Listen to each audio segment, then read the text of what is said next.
Hello students, આજે આપણે ધોરણ 11ના ચેપ્ટર નંબર 5ના લેક્ચર નંબર 14માં પુંકેસર ચક્ર અને સ્ત્રીકેસર ચક્ર તો એની રચના અને એના પ્રકારો તો એની આપણે ખાસ ચર્ચા કરવાની છે. તો સૌથી પહેલાં આપણે પુંકેસર ચક્રની રચના અને એના પ્રકારોની વાત કરીએ.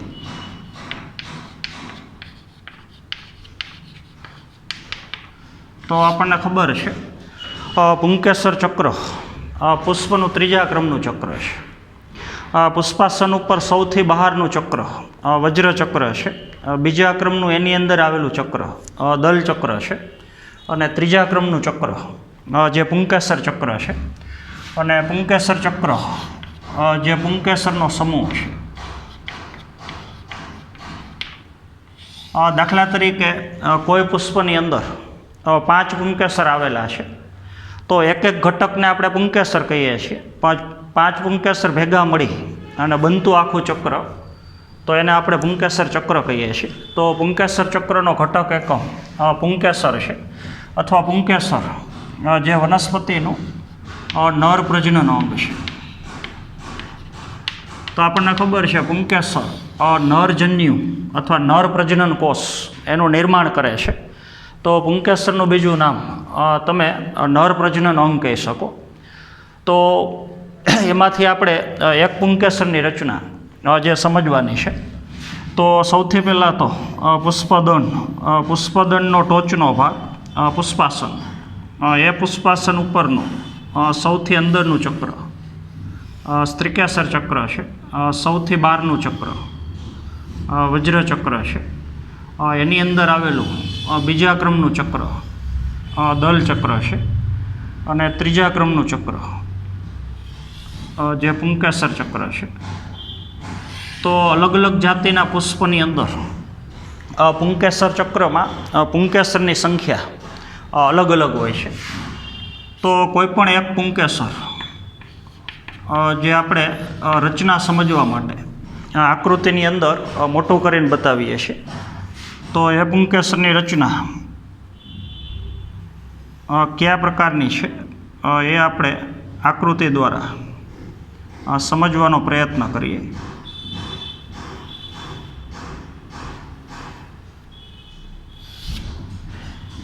તો દરેક પુંકેસરની અંદર ખરેખર 3 ભાગ છે. તમે ટેક્સ્ટ બુકમાં આપ્યું છે કે દરેક પુંકેસર 2 ભાગનું બનેલું હોય, પણ પુંકેસરમાં ખરેખર 3 ભાગ છે. પુંકેસરમાં સૌથી નીચેનો દાંડી જેવો ભાગ એને તમે પુંકેસરનો તંતુ અથવા એને તમે વૃંત કહી શકો.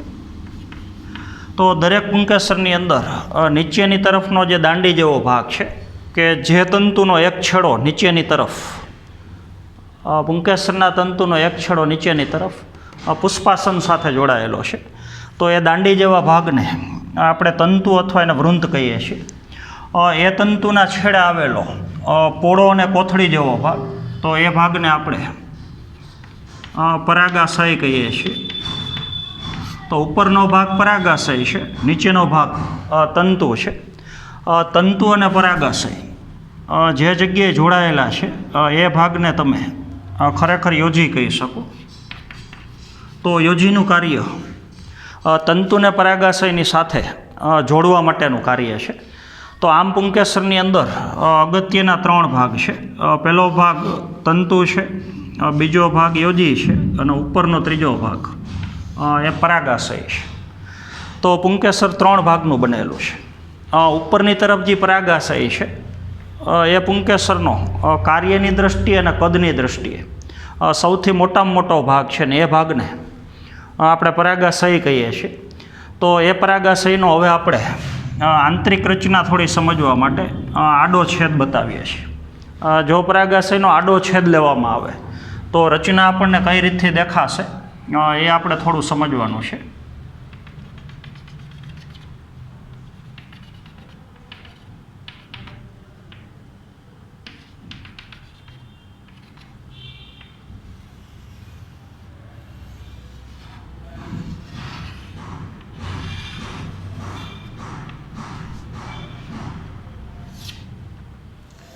અત્યારે આપણે આડું કપાયેલું પરાગાશય જે રચના સમજવા માટે દર્શાવેલું છે. નીચેની તરફ તંતુ છે, ઉપરનો આખો ભાગ પરાગાશય છે, આ આડો છેદ લીધેલી અવસ્થામાં. તો એ ભાગ ખાસ આપણે સમજવાનો છે.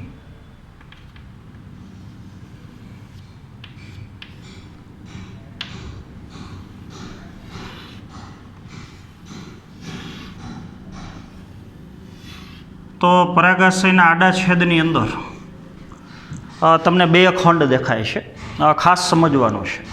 જો પરાગાશયનો આડો છેદ લેવામાં આવે તો એમાં ખંડની સંખ્યા બે છે. એક ખંડ ડાબી બાજુ છે અને એક ખંડ જમણી બાજુ છે. તો આડા છેદની અંદર પરાગાશય આપણને દ્વિખંડી દેખાય છે. આ ભાગને ખંડ તરીકે લેવાનો નથી. ડાબી બાજુનો એક ભાગ એટલે એક ખંડ છે, જમણી બાજુનો એક ભાગ એટલે બીજો ખંડ છે. તો પરાગાશયની આંતરિક રચનામાં ખંડોની સંખ્યા બે છે. એક ખંડ ડાબી બાજુ છે ને એક ખંડ જમણી બાજુ છે. હવે દરેક ખંડની અંદર કોટરની સંખ્યા બે છે. ડાબી બાજુનો જે ખંડ છે એમાં એક કોટર પાછળ છે ને એક કોટર આગળ છે. જમણી બાજુનો ખંડ છે એમાં એક કોટર પાછળ છે ને એક કોટર આગળ છે. તો ચાર ઊભા કોટર છે. ખરેખર કોટરનો અત્યારે આડો છેદ છે. તો એક પરાગાશયની અંદર પોલાણની સંખ્યા ચાર છે. બે પોલાણ આગળ છે ને બે પોલાણ પાછળ છે. આખા પરાગાશયમાં આપણને એવું દેખાય છે બે કોટર આગળ છે ને બે કોટર પાછળની તરફ છે. તો આડા છેદની અંદર પરાગાશય આપણને ચતુકોટરીય દેખાય છે. તો આ જે ભાગ છે એને આપણે કોટર કહેશું. તો ખાસ આપણે યાદ રાખવાનું છે પરાગાશયમાં ખંડની સંખ્યા બે છે એટલે પરાગાશય દ્વિખંડી છે. પણ એક ખંડની અંદર કોટરની સંખ્યા ચાર છે તો ચતુકોટરીય છે. તો એ કોટરને તમે પરાગ કોથળી કહી શકો, અથવા એને તમે પરાગધાની કહી શકો, અથવા એને તમે લઘુબીજાણુધાની કહી શકો. તો હવે આપણે કહી શકીએ કે એક પરાગાશયની અંદર લઘુબીજાણુધાની, પરાગધાની અથવા પરાગ કોથળી અથવા કોટરની સંખ્યા જે ચાર છે. તો એ લઘુબીજાણુધાની, પરાગધાનીની અંદર જે કોષોનું સર્જન થાય છે એ કોષોને આપણે પરાગરજ કહીએ છીએ. તો પરાગ કોથળી અથવા પરાગધાની જે પરાગરજથી ભરેલી છે. જેમ પરાગાશય લાંબુ છે એ જ રીતથી લંબ અક્ષે ચારે ચાર કોથળી અંદરની તરફ ગોઠવાયેલી છે. અત્યારે આપણે આડો છેદ છે. તો પરાગ કોથળીની અંદર જે કોષો છે એને આપણે પરાગરજ કહીએ છીએ. તો પરાગાશયનું મુખ્ય કાર્ય પરાગરજનું નિર્માણ કરવા માટેનું છે. તો પરાગરજનું નિર્માણ જે ખંડની અંદર થાય છે એને પરાગધાની, પરાગ કોથળી અથવા એને આપણે લઘુબીજાણુધાની કહીએ છીએ. તો અત્યારે આપણે જે પુંકેસર દર્શાવેલું છે આખે આખું એ પુંકેસર ફળદ્રુપ પુંકેસર છે. જો કોઈ પુંકેસરના પરાગાશયની અંદર પરાગરજનું નિર્માણ થઈ શકતું હોય તો એ પુંકેસર ફળદ્રુપ પુંકેસર છે, કાર્યરત પુંકેસર છે. પણ અમુક વનસ્પતિમાં એવું હોય છે કે પુષ્પની અંદર જે પુંકેસર હોય, પુંકેસર હાજર છે પણ એના પરાગાશયની અંદર પરાગરજનું નિર્માણ કરવાની ક્ષમતા ન હોય. એટલે જો પુંકેસરના પરાગાશયમાં પરાગરજનું નિર્માણ ન થઈ શકતું હોય, એ પુષ્પમાં લિંગી પ્રજનન શક્ય ન હોય, તો એવા પુંકેસરને આપણે વંધ્ય પુંકેસર કહીએ છીએ. તો વંધ્ય પુંકેસરના પરાગાશયમાં પરાગરજનું નિર્માણ કરવાની ક્ષમતા હોતી નથી. તો હવે ફરી પાછું એક વખત આખા પુંકેસરનો નીચેનો દાંડી જેવો ભાગ એને આપણે તંતુ કહીએ છીએ. ઉપરનો કોથળી જેવો ભાગ પરાગાશય છે. તંતુ અને પરાગાશયને જોડતી રચના એ યોજી છે.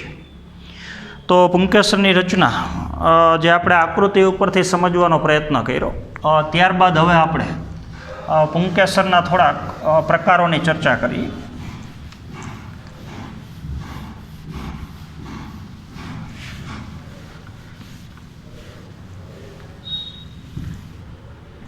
તો સૌથી પહેલાં તો પુંકેસર માટે બે વસ્તુ આપણે સમજવાની છે. એક પુંકેસરની અભિલગ્નતા અને બીજું પુંકેસરની સંલગ્નતા. તો આપણને ખબર છે જો પુંકેસરનું પુંકેસર સાથેનું જોડાણ, દાખલા તરીકે એક પુષ્પમાં 5 પુંકેસર છે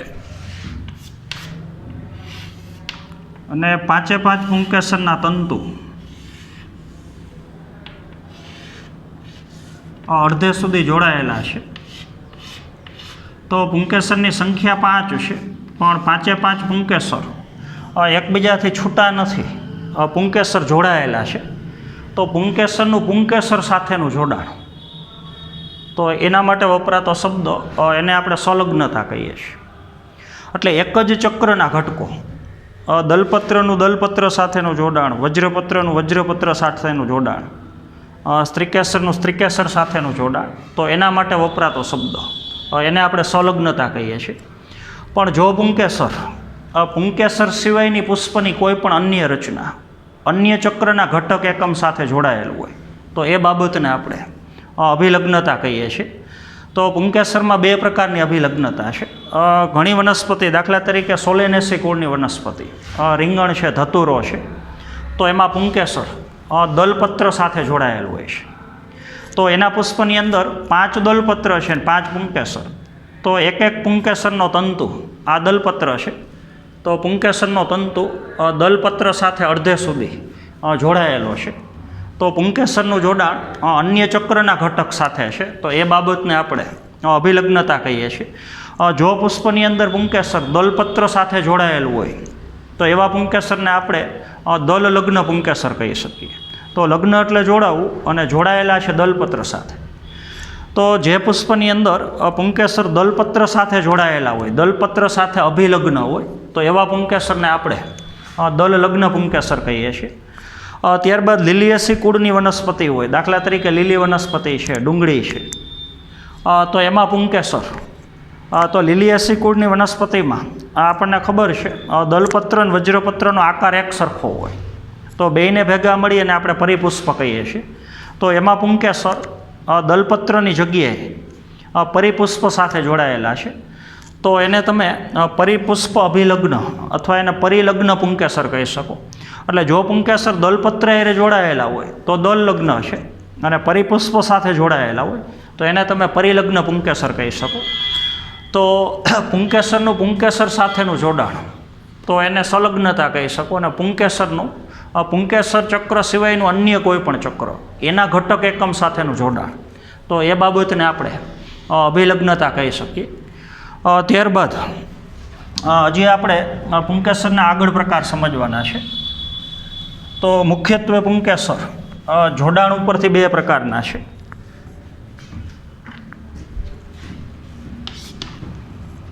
તો એ રચના આપણે સમજીએ. એક કહી શકો મુક્ત પુંકેસર, અને બીજું કહી શકો યુક્ત પુંકેસર.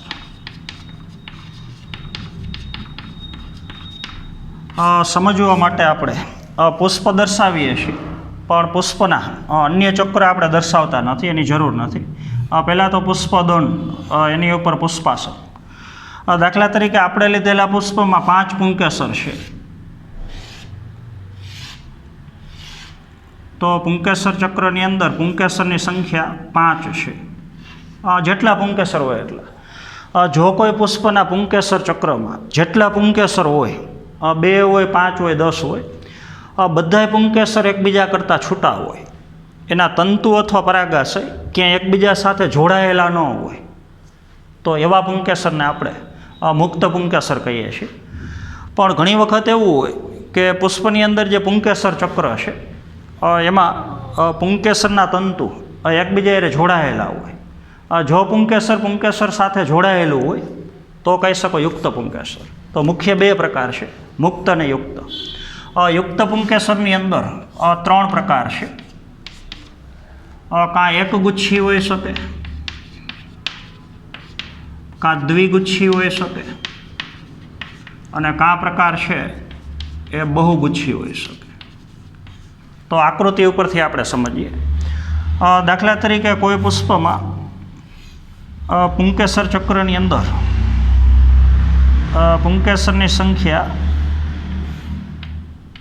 4 પુંકેસર છે.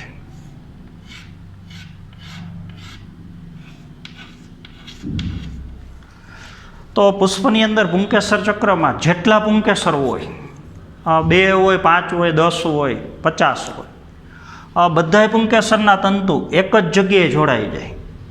તો જોડાણા પછી, જોડાણા એટલે યુક્ત પુંકેસર તો છે જ, પણ બધાય તંતુ એકબીજા સાથે જોડાઈ જાય તો પુંકેસરનો ખાલી એક જ સમૂહ બને છે, એક જ ગુચ્છ બને છે. તો પુંકેસર ચક્ર કહી શકો એક ગુચ્છી. ત્યાર પછીનો પ્રકાર છે દ્વિગુચ્છી. દાખલા તરીકે પુષ્પની અંદર પુંકેસરની સંખ્યા 10 છે.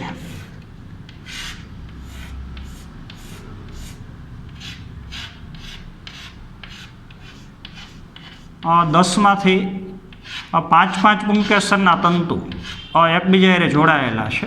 તો 5-5ના 2 સમૂહ બન્યા. તો પુંકેસરના તંતુ જોડાયેલા છે એટલે યુક્ત પુંકેસર તો છે જ, પણ પુંકેસરના તંતુ જોડાણા પછી આવા 2 સમૂહ, 2 ગુચ્છ બનતા હોય એટલા બધા પુંકેસરના તંતુ એક જ હારે જોડાઈ જાય તો એક જ ગુચ્છ બને.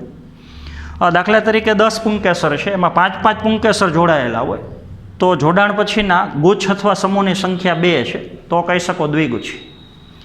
લીંબુ જેવી વનસ્પતિ હોય તો એમાં ગુચ્છની સંખ્યા 2 કરતાં વધારે હોય.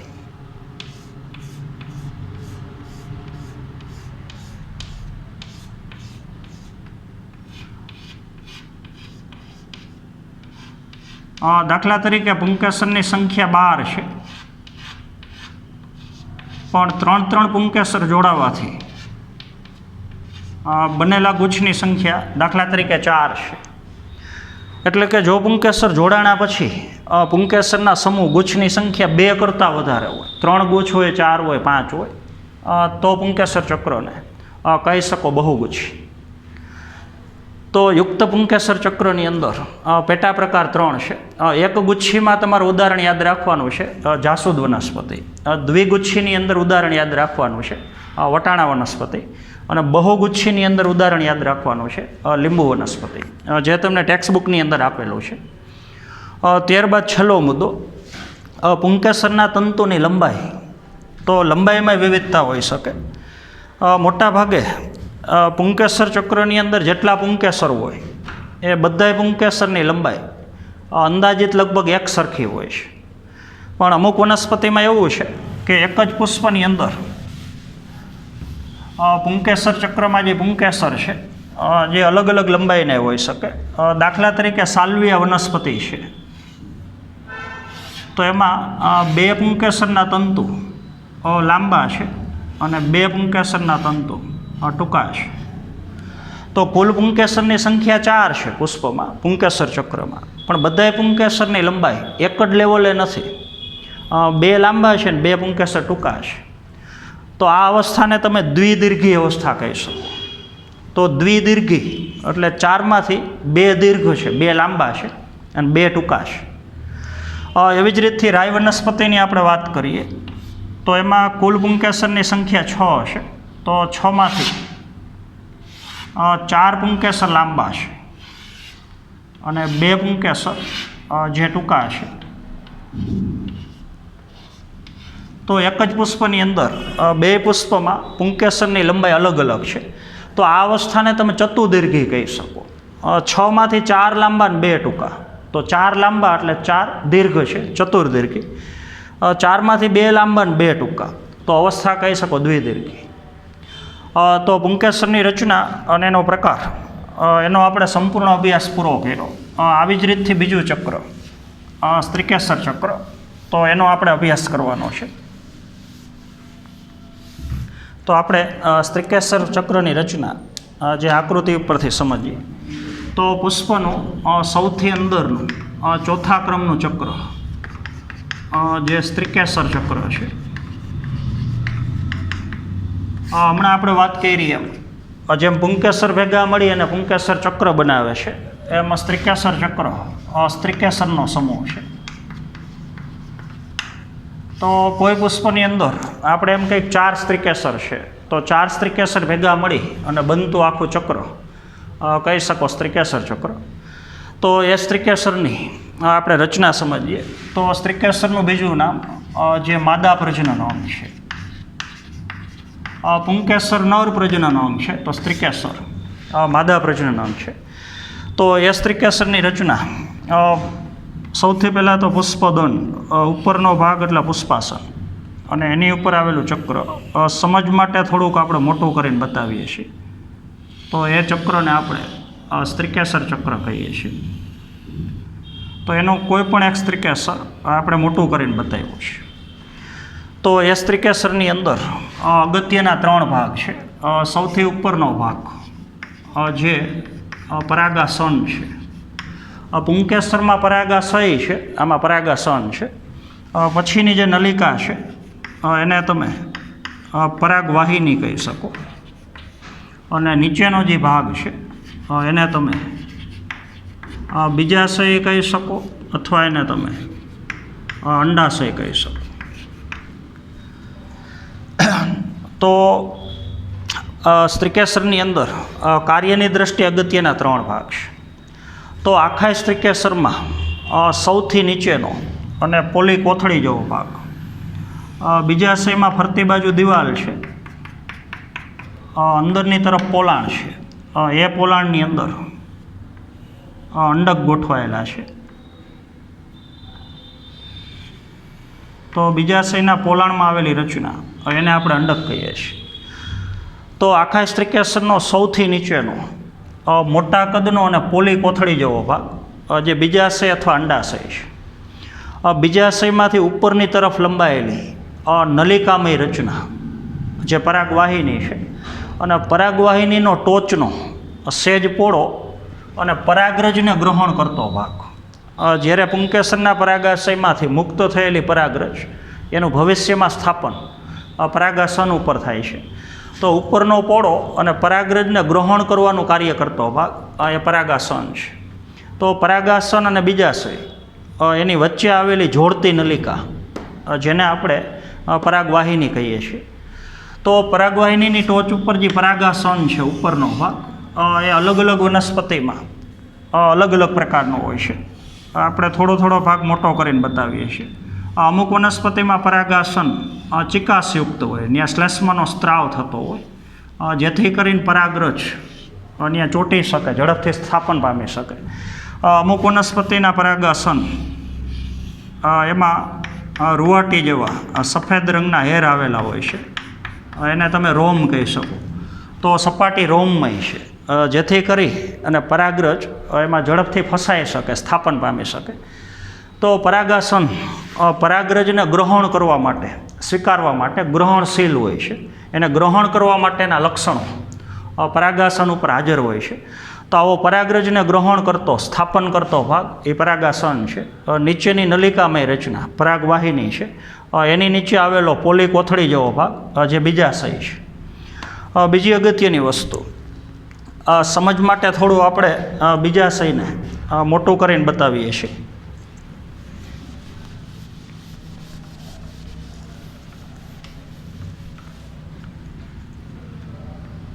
પરાગવાહિની અને નીચેનો પોલી કોથળી જેવો ભાગ જેને આપણે બીજાશય કહીએ છીએ. આ બીજાશયમાં ફરતી બાજુ બીજાશયની દિવાલ છે. આ જે ભાગ છે એ બીજાશયની દિવાલ છે.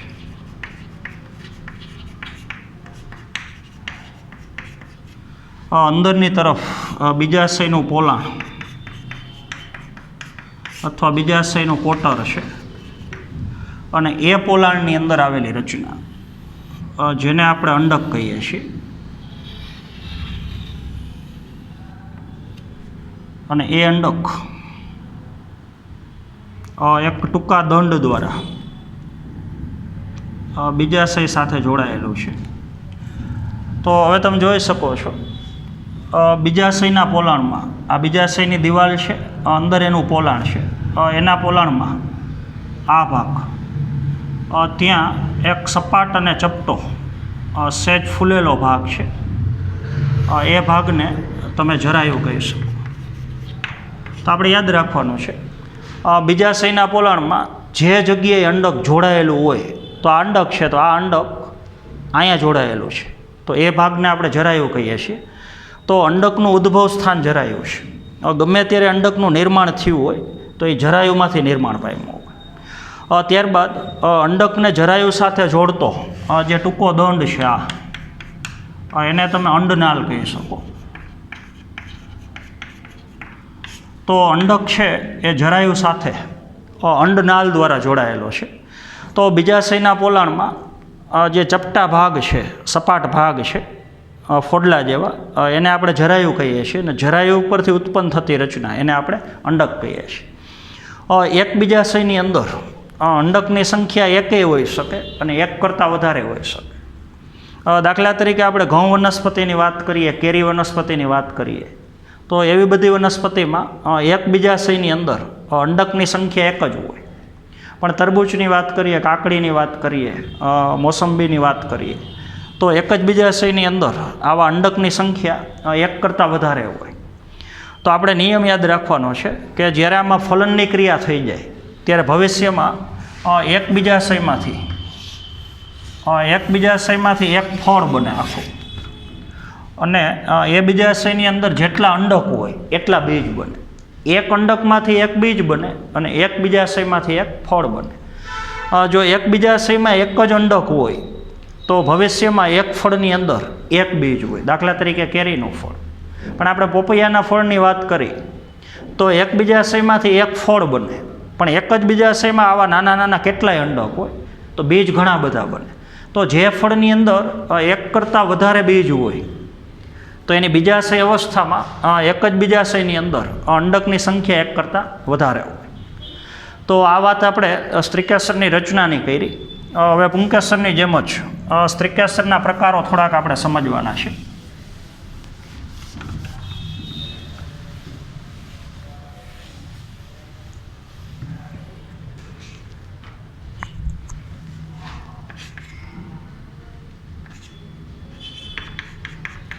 આમ તો સ્ત્રીકેસર ચક્રના પ્રકાર છે તો એ આપણે થોડું સમજીએ. સ્ત્રીકેસર ચક્ર એક પ્રકાર છે, એક સ્ત્રીકેસરી હોઈ શકે અને બીજો પ્રકાર છે બહુ સ્ત્રીકેસરી હોઈ શકે.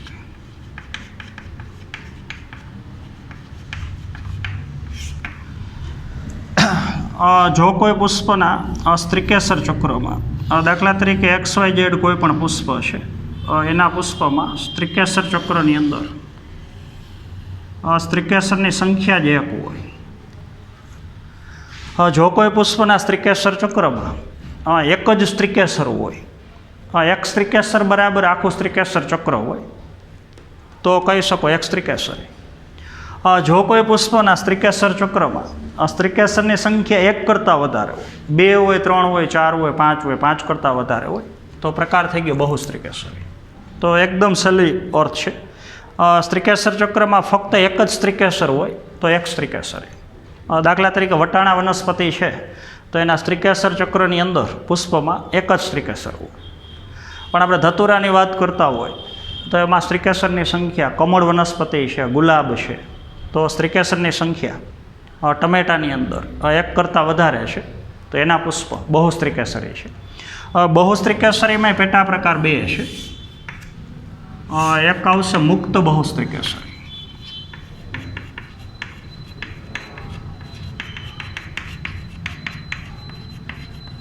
અને બીજો પ્રકાર છે યુક્ત બહુ સ્ત્રીકેસરી.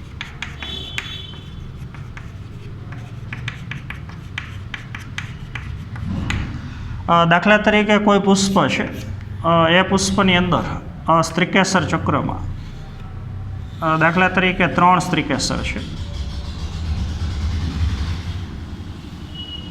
તો સ્ત્રીકેસરની સંખ્યા 3 છે. સ્ત્રીકેસર ચક્રમાં એક જ સ્ત્રીકેસર હોય તો એક સ્ત્રીકેસરી. સ્ત્રીકેસરની સંખ્યા એક કરતાં વધારે હોય તો પ્રકાર થઈ ગયો બહુ સ્ત્રીકેસરી. હવે સ્ત્રીકેસરની સંખ્યા એક કરતાં વધારે છે પણ જો બધા સ્ત્રીકેસર એકબીજા કરતાં છૂટા હોય, બીજાશય જોડાયેલા નથી, પરાગવાહિની જોડાયેલી નથી, પરાગાસન જોડાયેલું નથી, ત્રણ સ્ત્રીકેસર એકબીજાથી છૂટા છે તો મુક્ત બહુસ્ત્રીકેસરી. તો જેટલા સ્ત્રીકેસર હોય એટલા જ બીજાશય હોય, તો પ્રકાર થઈ ગયો મુક્ત બહુસ્ત્રીકેસરી. બીજું એક પુષ્પ લઈએ. એ પુષ્પમાં દાખલા તરીકે સ્ત્રીકેસર ચક્રમાં સ્ત્રીકેસરની સંખ્યા 3 છે, પણ ત્રણ સ્ત્રીકેસર જોડાયેલા છે. ઉપર આપણને દેખાય છે 3 ભાગ છે, તો 3 સ્ત્રીકેસર જોડાયેલા છે. તો આમાંય સ્ત્રીકેસર 3 છે એટલે બહુસ્ત્રીકેસરી, આમાંય સ્ત્રીકેસર 3 છે તો એનો પ્રકાર એ બહુસ્ત્રીકેસરી. પણ 3 સ્ત્રીકેસર એકબીજા કરતાં મુક્ત છે, છૂટા છે તો મુક્ત બહુસ્ત્રીકેસરી. 3 સ્ત્રીકેસર જોડાયેલા છે તો પ્રકાર થઈ ગયો યુક્ત બહુસ્ત્રીકેસરી. 3 બીજાશય જોડાઈ જાય એ પ્રકારની પરિસ્થિતિ છે. તો બીજાશયની અંદર પોલાણ અથવા ખંડની સંખ્યા 3 હશે. જેટલા સ્ત્રીકેસર જોડાય એટલા બીજાશયમાં ખંડ હોય.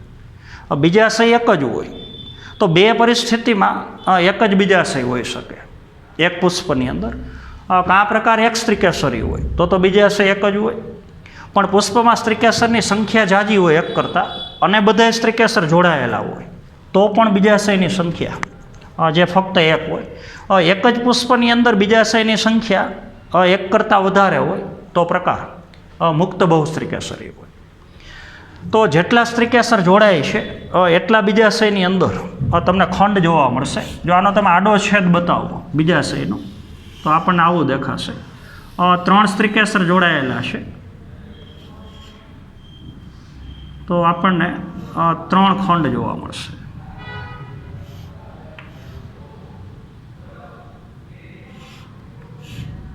અત્યારે આપણે બીજાશયને આડું કાપ્યું છે. તો બીજાશયની અંદર ઊભા પોલાણની સંખ્યા 3 છે. 3 પોલાણમાં વચ્ચે પડદા છે તો એ બતાવે છે કે 3 સ્ત્રીકેસર જોડાયેલા છે. કોઈ બીજાશયનો આડો છેદ લ્યો ને આવા તમને 5 ખંડ દેખાય તો સમજવાનું 5 સ્ત્રીકેસર જોડાય અને એક બીજાશય બન્યું છે. તો એક જ સ્ત્રીકેસર હોય તો એક સ્ત્રીકેસરી, એક કરતાં સંખ્યા વધારે હોય તો બહુસ્ત્રીકેસરી. બહુસ્ત્રીકેસરીમાં જો બધા સ્ત્રીકેસર એકબીજા કરતાં છૂટા હોય તો મુક્ત બહુસ્ત્રીકેસરી, અને એકબીજા જોડાયેલા હોય તો પ્રકાર કહી શકો યુક્ત બહુસ્ત્રીકેસરી. તો આજના પીરિયડમાં આપણે પુંકેસર ચક્ર અને સ્ત્રીકેસર ચક્ર એની રચના પૂરી કરી, એના પ્રકારો સમજ્યા. આવતા પીરિયડમાં આપણે જરાયુ વિન્યાસ એટલે શું અને જરાયુ વિન્યાસના 5 પ્રકારના પ્રકારો, તો એની આપણે આકૃતિ ઉપરથી સમજ લેવાની છે. તો આજના પીરિયડમાં આપણે અહીંયા સુધી રાખશું. Thank you.